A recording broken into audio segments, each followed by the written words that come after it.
Ayan mga kalutong bahay, lumpiang ampalaya. Ayan siya, ginisa lang yung ampalaya na may itlog, tapos balot. Ayan, ganun kadali. At ang sarap. Ayan siya.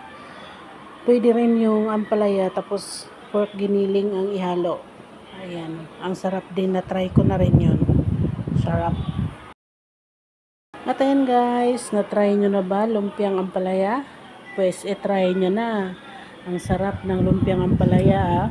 Ayan, pag-isa mo na may itlog, pagkatapos ibalot, ayan, ang sarap na. Pwede rin yung giniling, pero hiwain natin yung ampalaya na parang giniling, liliit yan natin, tapos igisa.